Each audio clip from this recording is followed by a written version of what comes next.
How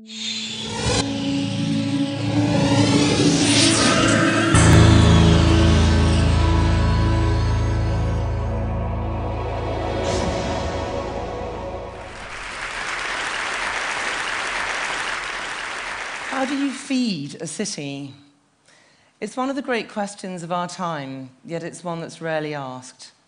We take it for granted that if we go into a shop or a restaurant, or indeed into this theatre foyer in about an hour's time, there's going to be food there waiting for us, having magically come from somewhere.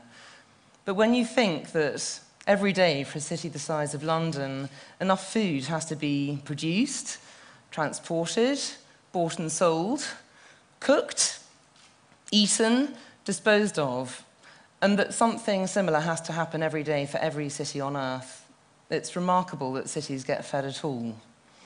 We live in places like this as if they're the most natural things in the world, forgetting that because we're animals and that we need to eat, we're actually as dependent on the natural world as our ancient ancestors were. And as more of us move into cities, more of that natural world is being transformed into extraordinary landscapes like the one behind me, a soybean field in Mato Grosso in Brazil, in order to feed us. These are extraordinary landscapes, but few of us ever get to see them. And increasingly, these landscapes are not just feeding us either. As more of us move into cities, more of us are eating meat, so that a third of the annual grain crop globally now gets fed to animals rather than to us human animals. And given that it takes 3 times as much grain, actually 10 times as much grain, to feed a human if it's passed through an animal first, that's not a very efficient way of feeding us. And it's an escalating problem too. By 2050, it's estimated that twice the number of us are going to be living in cities, and it's also estimated that there's going to be twice as much meat and dairy consumed. So meat and urbanism are rising hand in hand, and that's going to pose an enormous problem. 6 billion hungry carnivores to feed by 2050. That's a big problem, and actually, if we carry on as we are, it's a problem we're very unlikely to be able to solve. 19 million hectares of rainforest are lost every year to create new arable land, although at the same time we're losing an equivalent amount of existing arable to salinization and erosion. We're very hungry for fossil fuels too. It takes about 10 calories to produce every calorie of food that we consume in the West. And even though there's food that we're producing at great cost, we don't actually value it. Half the food produced in the USA is currently thrown away. And to end all of this, at the end of this long process, we're not even managing to feed the planet properly. 1 billion of us are obese, while a further 1 billion starve. None of it makes very much sense. And when you think that 80% of global trade in food now is controlled by just 5 multinational corporations, it's a grim picture. As we're moving into cities, the world is also embracing a Western diet. And if we look to the future, it's an unsustainable diet. So, how did we get here? And more importantly, what are we going to do about it? Well, to answer the slightly easier question first, about 10,000 years ago, I would say, is the beginning of this process. In the ancient Near East, known as the Fertile Crescent, because as you can see, it was crescent-shaped and it was also fertile. And it was here about 10,000 years ago that 2 extraordinary inventions, agriculture and urbanism, happened roughly in the same place and at the same time. And this is no accident, because agriculture and cities are bound together. They need each other, because it was the discovery of grain by our ancient ancestors for the first time produced a food source that was large enough and stable enough to support permanent settlements. And if we look at what those settlements were like, we see they were compact, they were surrounded by productive farmland, and dominated by large temple complexes like this one at Ur, that were in fact effectively spiritualized central food distribution centers, because it was the temples that organized the harvest, gathered in the grain, offered it to the gods, and then offered the grain that the gods didn't eat back to the people. So if you like, the whole spiritual and physical life of these cities was dominated by the grain and the harvest that sustained them. And in fact, that's true of every ancient city. But of course, not all of them were that small. Famously, Rome had about 1 million citizens by the 1st century AD. So how did a city like this feed itself? The answer is what I call ancient food miles. Basically, Rome had access to the sea, which made it possible for it to import food from a very long way away. This is the only way it was possible to do this in the ancient world, because it was very difficult to transport food over roads, which were rough, and the food obviously went off very quickly. So Rome effectively waged war on places like Carthage and Egypt just to get its paws on their grain reserves. And in fact, you could say that the expansion of the empire was really a sort of one long drawn-out, militarized shopping spree, really. In fact, I love the fact, I just have to mention this, that Rome, in fact, used to import oysters from London at one stage. I think that's extraordinary. Anyway, so Rome shaped its hinterland through its appetite. But the interesting thing is, the other thing also happened in the pre-industrial world. If we look at a map of London in the 17th century, we can see that it's grain, which is coming in from the Thames along the bottom of this map. So the grain markets were to the south of the city, and then the roads leading up from them to Cheapside, which was the main market, were also grain markets. And if you look at the name of one of those streets, Bread Street, you can tell what was going on there 300 years ago. And the same, of course, is true for fish. Fish was, of course, coming in by river as well. Same thing. And, of course, Billingsgate famously was London's fish market, operating on-site here until the mid-1980s, which is extraordinary, really, when you think about it. Everybody else was wandering around with mobile phones, that looked like bricks, and then the sort of smelly fish happening sort of down on the port. And this is another thing about food in cities. Once its roots into the city are established, they very rarely move. Meat is a very different story because, of course, animals could walk into the city. So much of London's meat was coming from the northwest, from Scotland and Wales. So it was coming in and arriving at the city at the northwest, which is why Smithfield, London's very famous meat market, was located up there. Poultry was coming in from East Anglia and so on to the northeast. I feel a bit like a weatherwoman doing this. Anyway, and so the birds were coming in with their feet protected with little canvas shoes. And then when they hit the eastern end of Cheapside, that's where they were sold, which is why it's called poultry. And in fact, if you look at the map of any city built before the industrial age, you can trace food coming into it. You can actually see how it was physically shaped by food, both by reading the names of the streets, which give you a lot of clues. Friday Street on the previous slide was where you went to buy your fish on a Friday. But also, you have to imagine it full of food, because the streets and the public spaces were the only places where food was bought and sold. And if we look at an image of Smithfield in 1830, you can see that it would have been very difficult to live in a city like this and be unaware of where your food came from. In fact, if you were having Sunday lunch, the chances were it was mooing or bleating outside your window about 3 days earlier. So this was obviously an organic city, part of an organic cycle. And then 10 years later, everything changed. This is an image of the Great Western in 1840, and as you can see, some of the earliest train passengers were pigs and sheep. So all of a sudden, these animals are no longer walking into market. They're being slaughtered out of sight and mind, somewhere in the countryside, and they're coming into the city by rail. And this changes everything. To start off with, it makes it possible for the first time to grow cities, really any size and shape in any place. Cities used to be constrained by geography. They used to have to get their food through very difficult physical means. All of a sudden, they're effectively emancipated from geography.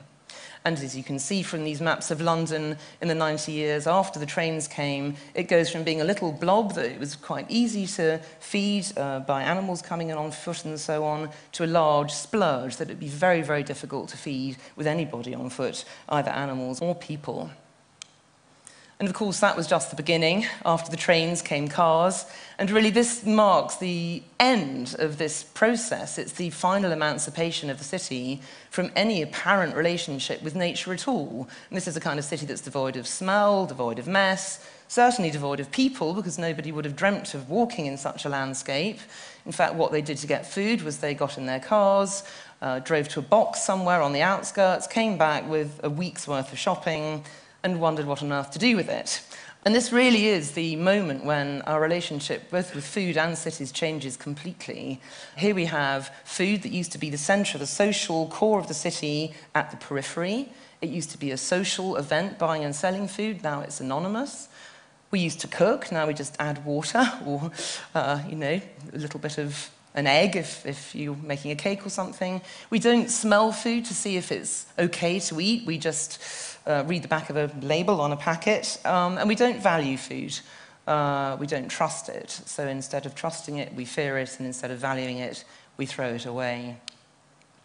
One of the great ironies of modern food systems is that they've made the very thing they promised to make easier much harder. By making it possible to build cities anywhere and any place, they've actually distanced us from our most important relationship, which is that of us and nature.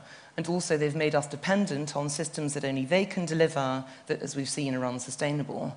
So what are we going to do about that? It's not a new question. 500 years ago, it's what Thomas More was asking himself. This is the frontispiece of his book Utopia, and it was a series of semi-independent city-states, if that sounds remotely familiar. A day's walk from one another where everyone was basically farming mad and grew vegetables in their back gardens and ate communal meals together and so on. And I think you could argue that food is a fundamental ordering principle of utopia, even though More never framed it that way. And here's another very famous utopian vision, that of Ebenezer Howard, the Garden City. Same idea, series of semi-independent city-states, little blobs of metropolitan stuff with arable land around, joined to one another by railway. And again, food could be said to be the ordering principle of his vision. It even got built, but nothing to do with this vision that Howard had. And that is the problem with these utopian ideas, that they are utopian.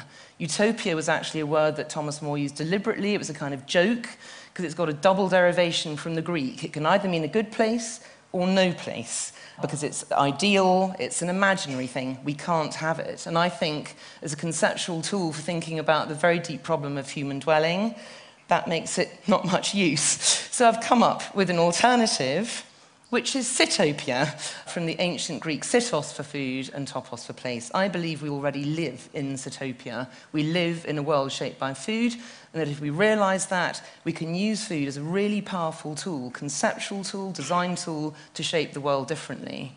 So if we were to do that, what might Sitopia look like?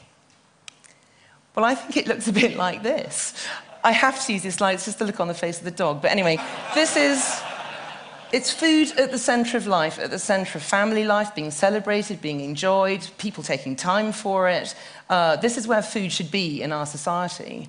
But you can't have scenes like this unless you have people like this. By the way, these can be men as well.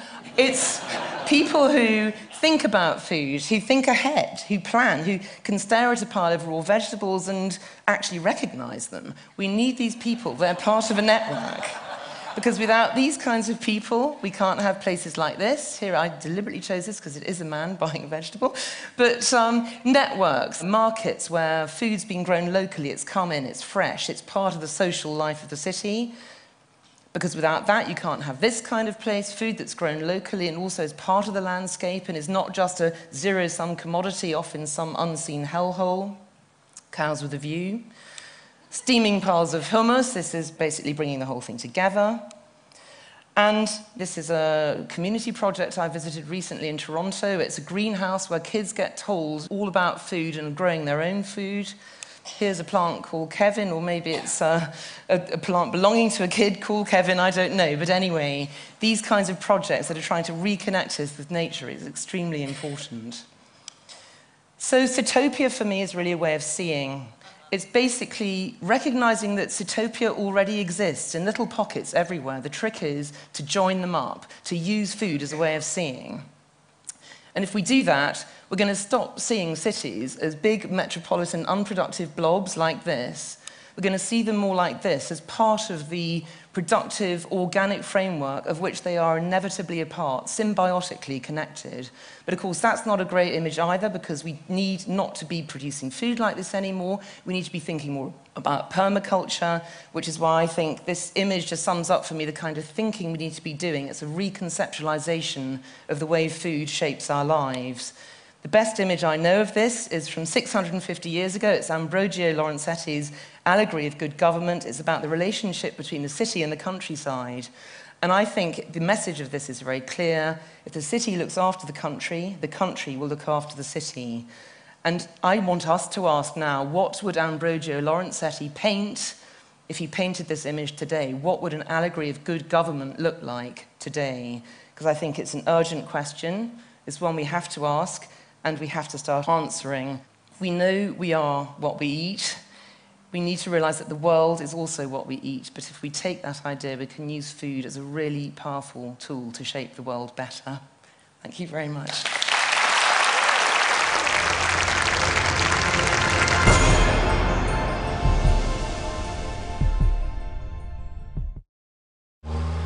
Traffic is a global epidemic. US traffic is creating 45% of the world's air pollution. In the UK, time wasted in traffic costs $20 billion a year. Would you pay for cleaner air and a faster commute? Stockholm put it to a vote. I voted for it, yes. I voted for it. I vote for it. We're not old enough to vote. We had to do something in Stockholm to improve the environment and to get a better flow in the traffic. We put a price on taking your car into the central parts of Stockholm, and we call that congestion charges. If you start a system like this and it doesn't work on the first day, then you will be in big trouble. It must be perfect from day one. There are 18 entry gates to the city. Each is equipped with cameras. Pictures are taken of the rear and front license plates. These pictures are sent to a central system that identifies the license plates and makes sure that the right person pays for the right passages. One of the obstacles we overcame was the OCR, the optical character reading of the license plate. We went out to IBM's global organization and the R&D centers and find a very good software we could use, and we managed to implement it in 2 months' time. This is the heart of the system where all images and passages are being processed. Over 99% of all pictures are correctly identified. No, it's nice. This is how it should be all the time. Behind me you can see the traffic, and the clock is 6 p.m. Before we had the congestion charging, the traffic was queuing up at this time of the day. Jag tycker det är en bra idé. I think it's a good idea because I think that we should take care of the environment in the city. The traffic went down with about 22%, and the air pollution was about 14% better. It's a huge international interest from different parts of the world, from the United States, from Latin America, from China, and it's really a pleasure to tell people not what we are planning to do, but what we actually have done in Stockholm. I voted for it, yes I did. Not my husband, so but I did. I think he is not thinking like me for the future. I'm thinking for the children and the grandchildren.